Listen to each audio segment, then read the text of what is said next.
Welcome to another episode of our Founders Podcast. I'm your host, Ash, and this is a show where I interview proven founders and industry experts who share their stories, strategies, and insights to help you build, launch, and grow your business.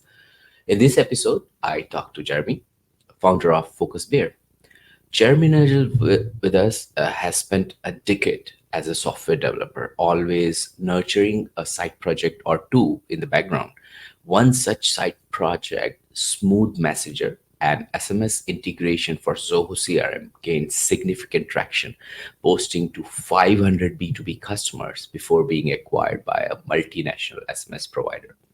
Now, Jeremy is channeling his expertise and passion into a new venture, Focus Bear.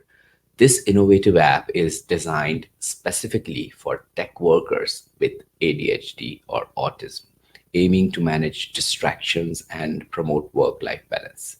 So, let's dive into Jeremy's journey and learn more about his incredible work. So, hope you enjoy. Jeremy, welcome to the show. Thanks for having me, Ash.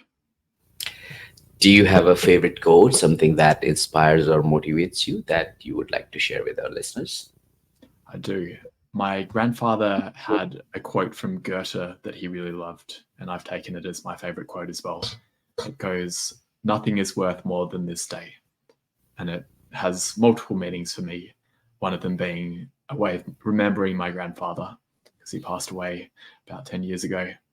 And a second meaning is the power of a single day, because I think it's easy to underestimate how much can be achieved in one day, and also to underestimate how the actions that we take in one day end up altering our trajectory for following days as well. So I really am quite big on the idea of setting up small changes through small habits that then lead to profound change over time, and just starting doing it for just one day and not worrying about having to do it for the rest of my life. Indeed, definitely. I couldn't relate to it to more. I mean, I was very close to my grandparents too. I still have my grandmother, and she always says that whatever you do today is a gift to your future, and that's Hmm. kind of like that, right? Right. So great stuff. So, Jeremy, tell us about Focus Bear. What does the product do? Who is it for? And what's the main problem you're helping to solve? Overall, what Focus Fair is aiming to do is make people more productive, especially people with ADHD. I've got ADHD myself. That was the inspiration for the product originally, that I was finding it very hard to get things done in a consistent manner. And part of the issue is I have hyperactive ADHD, and my hyperactivity is expressed partly in actually moving around. And I really like running, and I find I get a bit restless if I'm sitting still. But for me, it was more about I constantly had multiple businesses going on. Hmm. Had At the time I was doing Smooth Messenger, I had Smooth Messenger. I also had a consulting business. I had 2 day jobs, and it was getting very hard for me to actually segment my time. I found that when I was intending to work on my day job, I'd end up working on my side project, and it was leading to me not being very efficient, because there's all the research about context switching being very bad for the brain and for productivity, but I couldn't seem to stop myself from doing it. So I wanted something that would help me to be more productive, in the Hmm. sense of actually staying with one task for the duration that it takes to finish the task, and b, to stop working as much, because I was essentially waking up at 5:30 a.m. to deal with clients in the US. I'm in Hmm. Australia, and that was the only time window I had. And then I'd work for a couple of hours. I'd go to do my day job, and then in the evening I'd have people in Europe who needed my help as well. And it Hmm. meant that I was just working nonstop. It was becoming a vicious cycle where I wasn't sleeping enough. I wasn't spending much time with my wife. So our relationship was suffering, and my health was starting to go downhill as well. It was a time where things were very intense, because when I was starting to consider Focus Bear, it was a time where I was negotiating the sale of Smooth Messenger. So there was a Hmm. lot of stress and emotion associated with that, dealing with lawyers and accountants, and lack of clarity about whether the deal was actually going to go ahead. A Mhm. real roller coaster there. And I was feeling like things were getting, I guess, worse in terms of my own health and my well-being. And I wanted something that would help me to be more productive, but also help me to have a life. So Incredible. Yeah. the idea Yeah. of the app is to block distractions, which may not be things like Facebook. It could just be when I'm doing my day job, actually working on my other businesses is a distraction at that point. So I Mm. set it up in a way where I can lock myself in for the next half an hour that I want to do this one task. And then AI detects whether websites that I open are relevant for that type of work or not. And if it's Mhm. not, then it gently nudges me and says, hey, that's not really relevant for you right now. Let's save it for the next focus block for the side project, for example. Yeah, yeah, no, totally understandable. And my brain has millions of questions here. So let me do it step by step. So I think all of us has these challenging moments in our life, and I can totally relate to you because I have gone through a very acute depression myself in my life where I had to and I've never said that on my podcast show before, but because you shared your life, I thought, I have this. I actually tried to take my life a couple of times. Oh. That level of depression, and this Mm. because of several things happen in our past life. Mm. But to encourage to get back to your normal life, you need processes, systems, family, friends, everybody, they all have to work together. And obviously you have to work together, yes, on yourself. So I understand how important it is in especially founders life to go through Mm. all this stress, and then on top of it, make sure that you're doing something which nobody else does, because that's what founders do, right? You Mm. become founder because you're doing something different. And thanks for sharing that, and giving me motivation to share my part of the story. So Yeah, thank you for sharing too. That's so important to normalize mental health being a real challenge, because I know it's very common in the founder community, and yeah, I'm so glad that you're still here. yeah, definitely. And I'm eager to learn more about you as a person behind this innovative venture and everything. But before we move to that, I would like to ask you, like, let's talk about where the story began. Where did the idea for Focus Beer came from? The first day, or the shower, or the walk in the park, where it began? Well, it was from those experiences of feeling that I was on the verge of burnout, but also I think one of the inspirations was actually doing workout videos with my colleagues, because this was during COVID. In Melbourne, we had quite a long lockdown. So in 2022, we were still in lockdown for part of that year. And I had colleagues, it was more 2021, where we were not only in lockdown, but we were also in a dispersed working environment where some of my colleagues were in Cambodia, others were in different parts of Australia. And as a team bonding exercise, we were doing workouts together where one person would screen share a workout video on YouTube. And I found that dynamic of doing it with other people, but also just having the countdown timers in YouTube, where Mm. it would be, say, a half an hour workout, but you're doing push ups for a minute.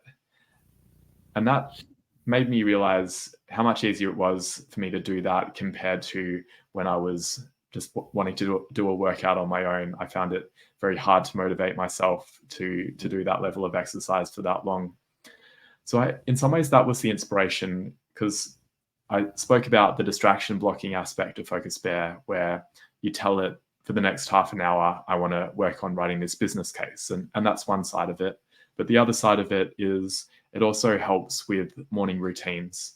And what I was trying to emulate was that experience of pressing play on a video and just following it, because it's much easier to just follow along to what someone else is doing. And there's a countdown timer. So if I'm starting to feel tired, I look up and I see, okay, there's 15 minutes to go. I can do this. I wanted to create that same experience for other habits where it didn't really make as much sense to be watching a video. For example, journaling or meditation. So the idea with Focus Bear originally was actually to create that experience where I voluntarily locked myself out of my computer so that rather than waking up in the morning and going straight to my emails, which were normally a source of stress Yeah, and yeah. a way that, yeah, I'd lose myself very quickly. It's not a great way to start your day. I wanted to instead begin with some small habits. I wanted to do 5 minutes of exercise and 5 minutes of meditation, which is almost a pointless amount. Like, you don't get very much benefit out of going for a 5 minute run. But I'd been reading the Tiny Habits book by BJ Fogg, where he talks about how crucial it is to begin with a small, maintainable habit that feels so small that it's almost like, why would I not do this? It's pointless arguing with myself here. I've got 5 minutes, I can do this, and gradually Yeah, build up over time. out of your morning ritual, right? Yeah, but Yeah. I had been unable to stick to that, even though like I got the idea intellectually that it's just 5 minutes, but I was only maybe doing it half the time. So the idea of the Focus Bear app was to use that dynamic of the timer that I was getting from YouTube videos, but not actually have the distraction of YouTube. Because I found often if I went onto YouTube to search for an exercise or meditation video, I'd often see a related video in the list and I'd get distracted.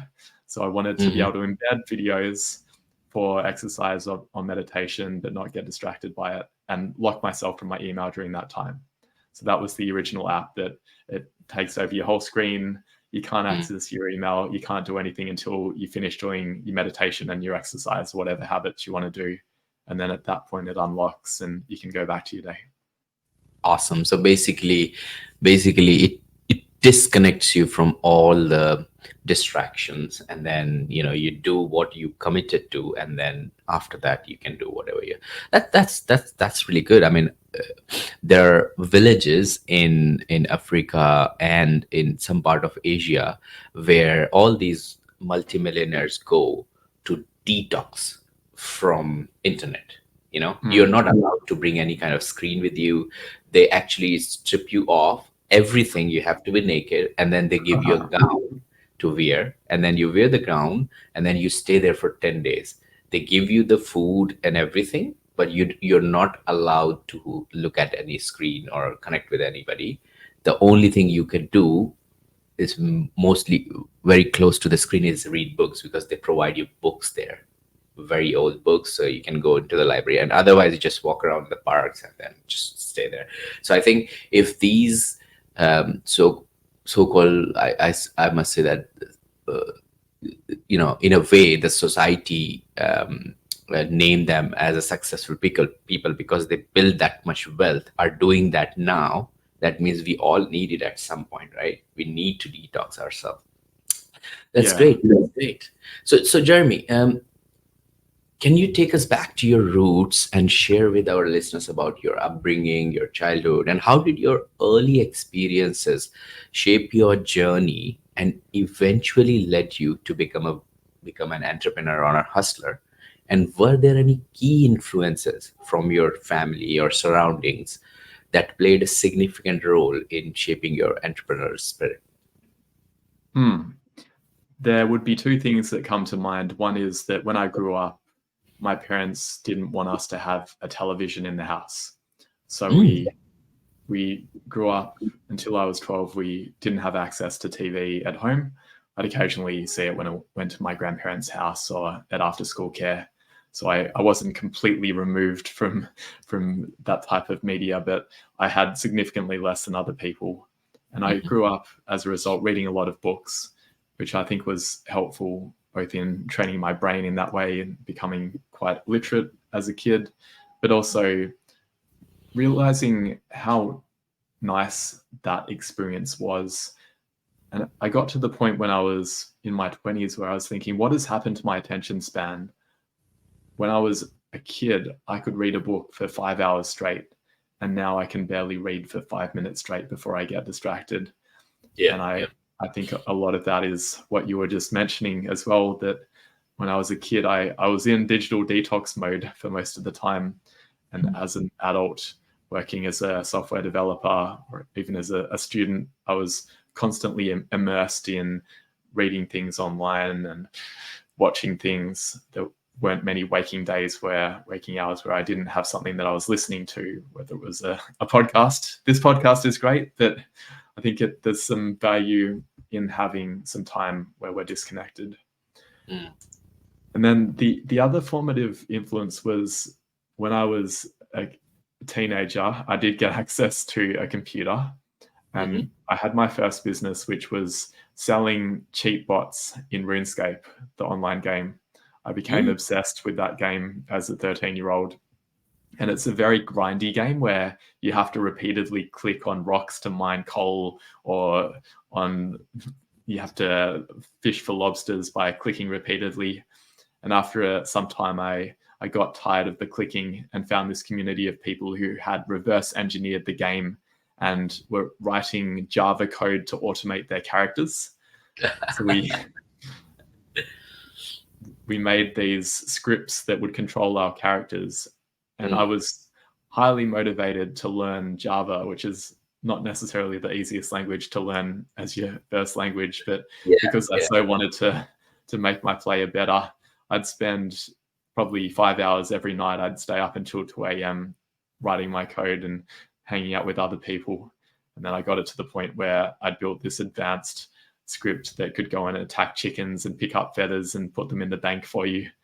And people started paying me GP gold pieces for it. So that was an interesting formative experience that my parents didn't approve of. But when I look back at it, that was an amazing way to learn to code. And I'd say that to anyone.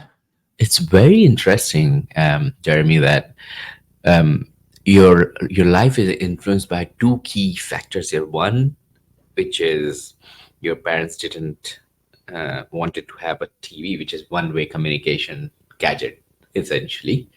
And two,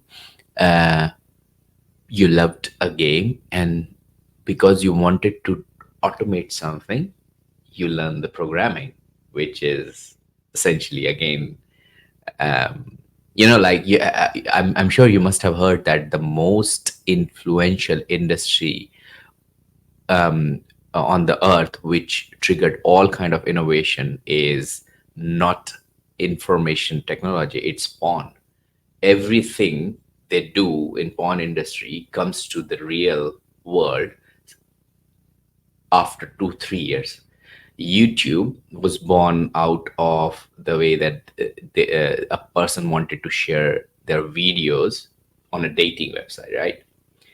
Whereas porn industry was way ahead of it. They were already streaming videos online, and there are some books which says that when YouTube was getting there, they got inspired by some of the parts of those technology. So there's so many different things in different words which could influence you, right? That's very interesting. So I want to learn more about when you had this epiphany, and what was the steps you took while you were doing your market research and everything. But before jumping to that, would you be able to share with our listeners about the acquisition of Smooth Messengers? Would you be able to give us a ballpark figure? Was it in hundreds of millions, or just 20 30 millions? How does it go, and what was your experience while you were going through it? I'm not able to reveal any details about the transaction, but it was Understandable. it was a good outcome for me personally.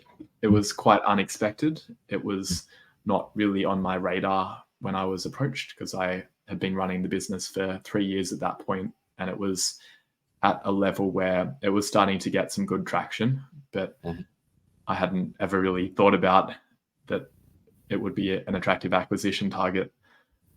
I was approached on LinkedIn and had a discussion with the acquirer.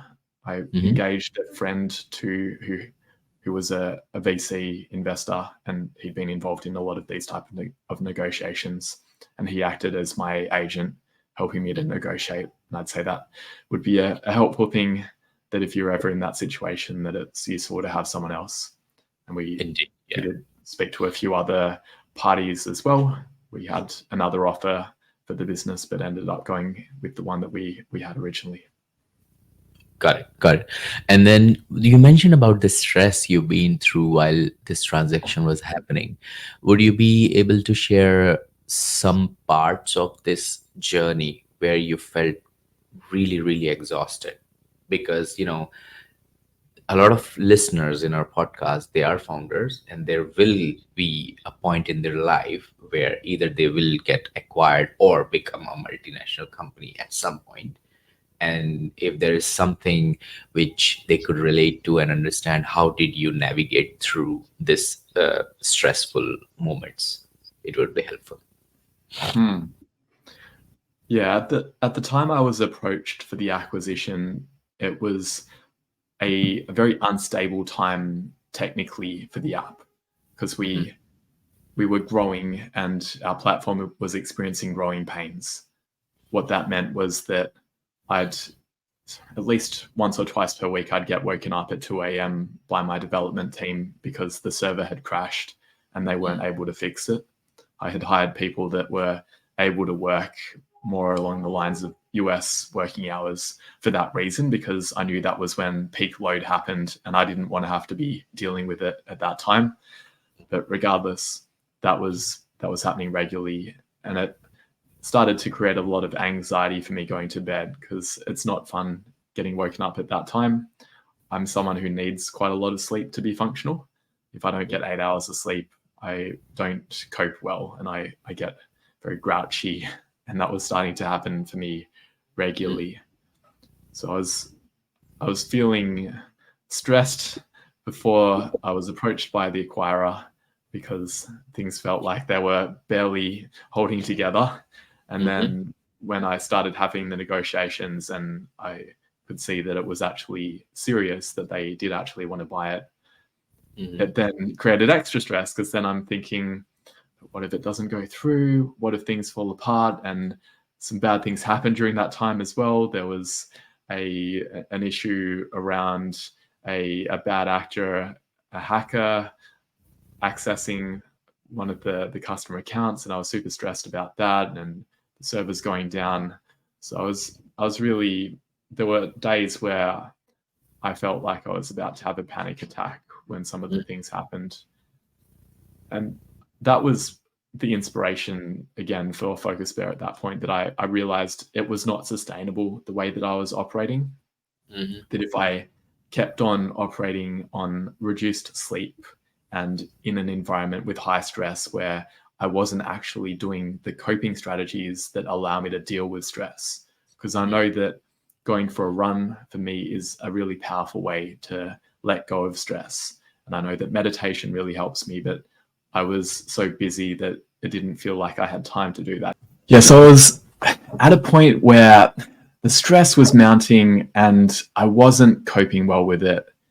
And I really knew that I needed to change, because otherwise I was going to reach burnout. It wasn't sustainable the way I was operating. Right. Great. So I want to understand more about Focus Beer. What is the whole process of getting ourselves onboarded on that and everything? But before moving to that, I would like to know: did you, when you had this epiphany, when you wanted to start Focus Beer, did you do a research? Was there any other products in the market which was doing the similar thing?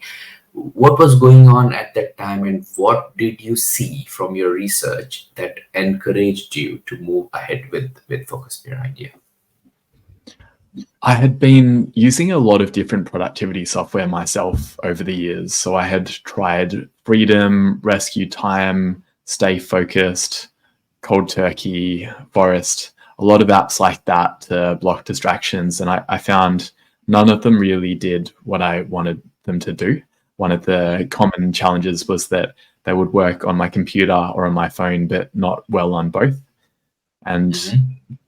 the other side of it, in terms of habits, there were a lot of apps to track habits where I could check off and say, I've done my meditation.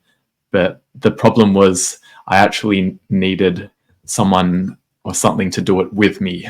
and I couldn't find anything that would be almost my habit companion in real time, besides occasionally having a friend do it with me.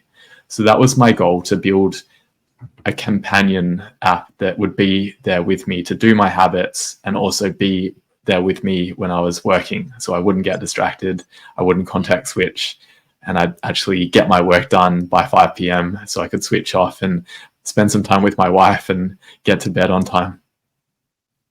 Got it. Okay, that makes sense. So are you like fully bootstrap, or you have already raised, or what's the situation? How many is it just B2C, or there is B2B side of it also? How many customers you have? What's the size of the team, etc.? Yeah, sure. The company has received some external investment. We went through a startup accelerator called Remarkable, which is an accelerator for companies that are focusing on disability technology. And because we're focused on the ADHD and autism market, we were able to get that funding. In terms of customers, we're looking at a combined strategy, B2C and B2B2C. So the take up has been greatest amongst university students with ADHD. The majority of people who are paying for the app independently, it turns out, are university students. We currently have 87 paying individual customers, and then we also have got a university in Canada that purchased 180 licenses for their students with ADHD. And we also have a law firm in Australia that purchased licenses for their staff. So we're still in the early stages, bootstrapped at this point, mainly using revenue from my other business. I still have the consulting business, so I'm basically using the profits from that business to pay for the development of the Focus Bear app. Got it. About 5 developers working on it. That's really impressive, Jeremy, because for a startup, gaining that much traction, getting an accelerator backing you up, means that you have already got a product market fit. You already understand the pain points of your end customers, and then your pricing strategy is working out. So these are 3 benchmarks, which is proving that you are onto something, basically. So I think we're still at the early stages of product market fit. They say that when you're at product market fit, it feels like you're chasing a rock rolling downhill, and before you reach product market fit, you're pushing that rock uphill. And it still feels like it's starting to get easier to push the rock, but it's not flowing as easily as it was. Like towards the end with Smooth Messenger, it was very easy to acquire new customers, and there were partners lining up to distribute the app. And we're starting to get to that point with Focus Bear, but we've got a lot of UX issues that we're ironing out with the onboarding. We have quite an issue with churn and low activation rate when people first install the app. People who get past the first few days love it and keep using it for a long time, but other people get confused by it. So I'm spending a lot of time figuring out how do we actually optimize some of the onboarding processes and change the UI so it's not confusing, adding in a lot of metrics and instrumentation for that reason. Which platforms can we use Focus Bear? Is it only on mobile phones, or is it also on desktops, or how does it work? The most mature version of the app is our Mac app. So for me, my distractions mostly happen on the computer. I've realized through customer interviews that that's actually rare, that most people find their phones are more of an issue. So we now have an iOS and Android app, which are both still in beta. We haven't released them on the app stores yet. We've got our iOS app on test flight, and our Android app, we've got a closed beta. And we also have a Windows app, which is probably the second most mature. Okay, great. And what tech stack have you used? The desktop apps are native apps built with Swift for the Mac app and C# for the Windows app. And then for the mobile apps, we've got a combination of React Native. That's the basic UI parts of it. But also for the blocking, we've had to write native code for that. So the Android app blocking is written using Java, and the iOS app is using Swift, using the screen time API that Apple provides. Awesome, great stuff. So that the native components could be used in a way that it blocks everything else, whatever you're doing on the mobile phone. So that's a very good idea.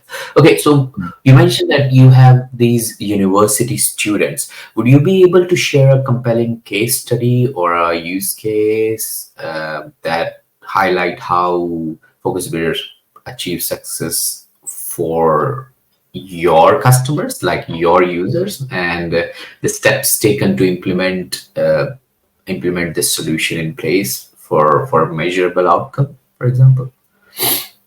Yeah, the measurable outcome side is interesting. It's something that we're starting to work on in terms of tracking the hours of deep work that people achieve via the platform. So a common use case would be one of our most prolific users. He's a PhD student.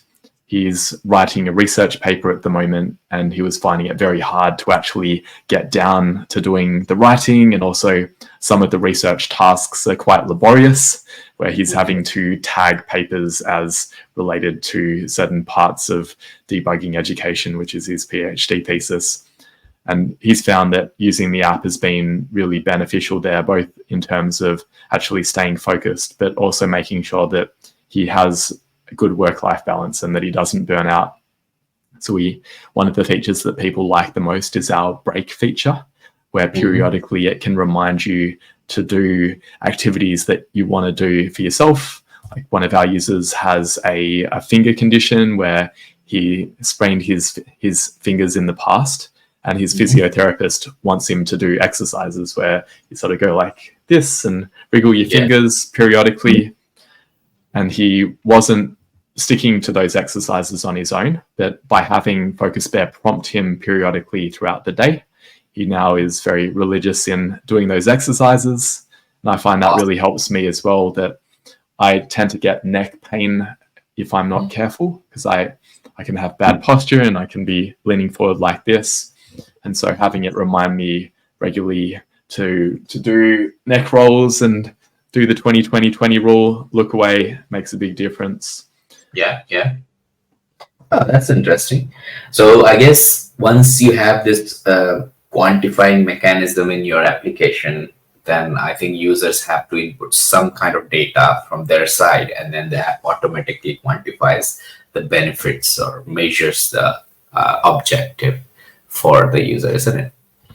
Yeah, the way we're most likely to do it is with our AI-powered blocking. We have a focus alignment score where, say, you put in, I want to spend the next half an hour editing the podcast. I don't know the other tasks that you might have, but you could do that. And I hate editing podcasts. I delegate it because I find I start doing it and then I don't enjoy it and I get distracted. But if I wanted to, I would stick to it for half an hour, and then the AI checks, okay, what proportion of that half an hour was I actually editing the podcast versus where did I veer off and go and read the news or something that is unrelated. And by basing the quality of the time, we can basically say Jeremy did this many hours of deep work per week. Yeah. Very interesting. So I want to keep talking about it, but we are limited of time, and that's why I have to squeeze a lot of questions in the interview. So before we move towards our lightning, I would like to ask you personal questions. Can you share a moment when you were faced with a tough decision that had an immense impact on your startup's trajectory, or even your personal career trajectory, and how did you navigate through it?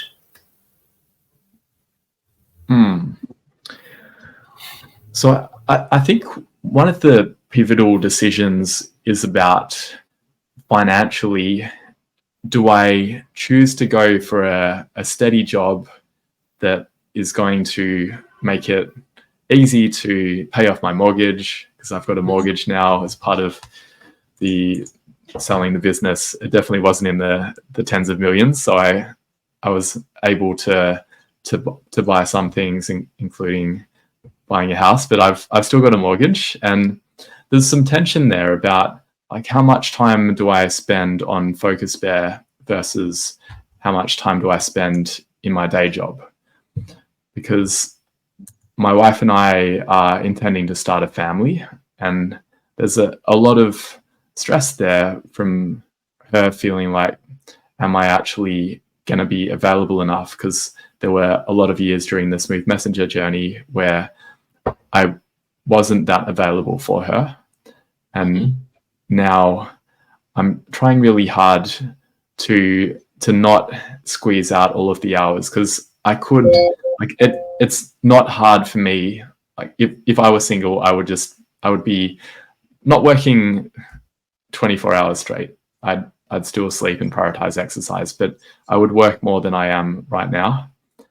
And so the personal decision has been really valuing my relationship. And the tough decision there is I've decided that I switch off at 5:25 p.m. most days. I'm making an exception to speak with you today. I had to ask my wife to come in and put in the password to unlock my computer at 5 p.m. so that I could talk with you. That I've decided that the relationship is important to me. My health is important, and therefore I'm not going to burn myself out anymore.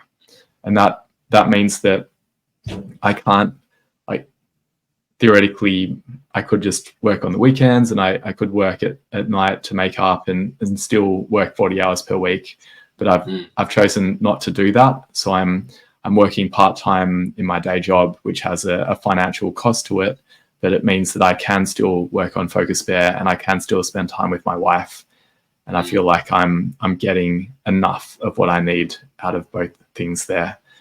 It means that I have to rely more heavily on my team, and it means I have to be super deliberate about what tasks I'm going to take on. I can't do all of the things. I have to be very careful about, is this action going to actually propel the business forward, or is it just busy work? Yeah. And that's the most important thing, right? 20% of your work actually brings 80% of the results, isn't it? Yeah. Great stuff. Great. Okay, so we should wrap up now. We're gonna go into a lightning round. I've got 6 quick fire questions for you. You ready? Great. Okay. What's one of the best pieces of business advice you have received? The best piece in terms of things that have been actionable recently has been to do 200 customer interviews as part of building the MVP of the app. It's something that I had heard many times before, and I had sort of thought, I don't really want to do that many. I understand the problem. Maybe 20 is enough. But I found that going back recently and doing more has revealed some insights to me. So I would definitely recommend that, even though it can be challenging. And I can share a hack for that because it's something that I personally find challenging. I think what you're doing is actually potentially, I don't know if this is your intention or not, but it is with my podcast. Podcasts can be a way of doing customer interviews in a way where it's very easy to get people to open up. On my podcast, I'm asking people, what are your greatest challenges? What gets in the way of being productive? And I'm interviewing people who have ADHD and autism. And partly it's because I want to promote them, but it's also that I'm learning about them in the process, and it gives me ideas for features to build. Oh, it definitely. I mean, interviewing your customers is one of the best things you could do for your business. Period. There's nothing more important than this. While you're doing the research. So yeah, great advice. I like that. Next one. What book would you recommend to our audience and why?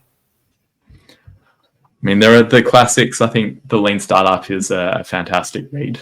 One that I'm reading right now that people might not have heard of is When Coffee and Kale Compete. It's a book about customer jobs, the jobs to be done theory that people might have heard of. And he talks about how there's that aphorism that people don't buy a drill, they buy a hole in the wall. And then what I really like is he says that's actually wrong. People aren't buying a hole in the wall. They're buying a way to hang up their photos or their pictures. And he talks about how in the process of interviewing your customers, you figure out what is actually the need there, and you can see what could be a better solution than buying a drill and a picture frame hook is actually those 3M strips where you can hang up your picture and you don't need to drill holes in the wall. Yeah, And yeah, you get the job done for customers. yeah, definitely. It's all about the benefits, isn't it? Yeah, and understanding Yeah, what the actual pain point is. yeah, yeah. What's one attribute or characteristic in your mind of a successful founder? Think about a rare one. I mean, curiosity is important, hustle is important, perseverance is important. I think one that is really important from my perspective is emotional intelligence and being able to have difficult conversations with people without disenfranchising them. And that's something that I'm really working through in terms of improving my own leadership skills, that I tend to be someone who's very direct, and that works well with some people, but I can also put people offside. So I'm really leaning into that mindset of say what you mean what you say, but don't say it mean. Mm. Mm. Yeah, yeah. One of the actresses whom I follow, she always says that, and it's unrelated to this topic, but I really like this, that she said that if you can't speak something good, don't speak. It's from one of the Disney movies, I guess. So I usually try to follow that. Great. Okay, Yeah, next one. but I think that's also probably too far. I think as a founder, you have to tell people, look, you didn't do a good job. I need you to be better. But I'm trying to say that, but also say it with the velvet glove technique of, I need you to be better, but I'm here to back you up and I'm going to help you be successful. Let's figure out how we're going to do it together. Yeah, like a leader, not a manager. That's true. Yeah. Okay. What's your personal productivity tool or habit? Yeah. Well, besides Focus Bear, I think that the tool that is most helpful to me is actually not an app, but my paper planner. I find that I use Google Calendar. I use my own productivity app. I have a to-do list, all those things. But I find what helps me the most is actually writing it out by hand, even though it seems pointless that I already have my schedule in Google Calendar. I already have my to-do list in Focus Bear and also in Trello and a few other places. Why would I need to write it out again? But I find that the process of writing out my schedule helps me to realize, hang on a minute, I can't actually get to my eye test at the same time as I've got a Teams meeting. I'm going to have to cancel that. And I recognize it by going through that process of writing it out.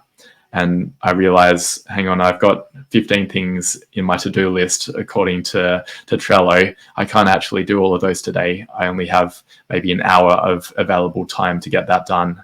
And the constraint of the available space on paper helps me to constrain what I try and do, going back to the 20%, the Pareto principle that you mentioned earlier. Yeah, no, makes sense. I use Notebook myself for everything. So yeah, I can relate to that. What's a new or a crazy business idea you would love to pursue if you had time? I do have quite a lot of ideas. And one of them is I'm really interested in physical products. So one thing I'd love to do, similar to the benefit of writing things down, the tactile nature of that, I would love to make a physical checklist that actually then interacts with the cloud, so that I've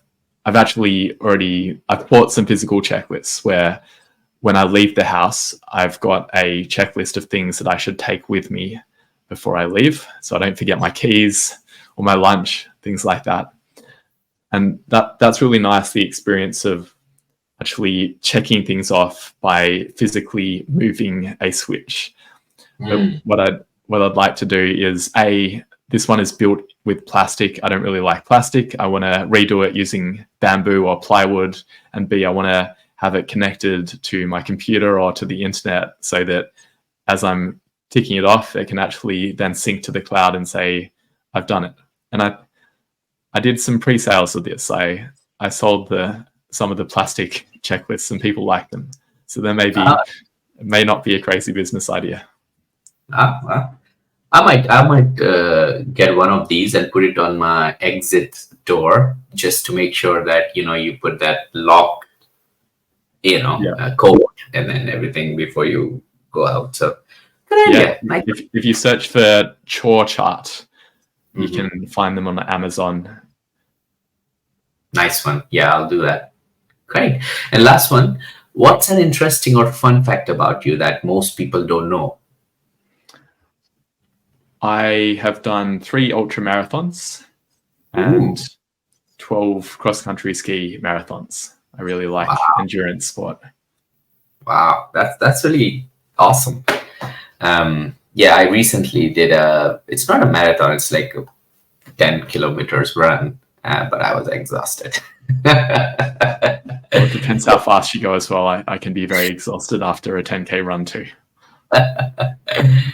Great. Jeremy, thank you so much for joining me and sharing your story and backing the few years of building this business and your past businesses, some of the ups and downs. If people want to check out Focus Bear or connect with you, what's the best way?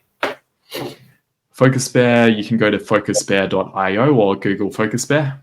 And to connect with me, LinkedIn is the best way if you search for Jeremy Nagel on LinkedIn. Great. Okay. Great, Jeremy. Thank you so much for joining us today and sharing your inspiring journey and the impactful work you're doing with Focus Bear. It's been an absolute pleasure having you on Founders Podcast. Thanks for the opportunity. Great. Thank you all for tuning in to this episode of Founders Podcast. I hope you found our conversation with Jeremy insightful and inspiring. If you want to connect with Jeremy, just go on LinkedIn, search his name, Jeremy Nagel. And if you want to look into Focus Bear, just search for Focus Bear on Google or focusbear.io. And if you're a founder or industry expert interested in sharing your story on our podcast, please don't hesitate to reach out. Simply email me at ash@artcircle.com.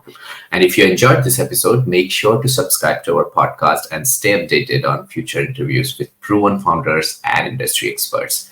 Stay inspired, stay motivated, and keep building.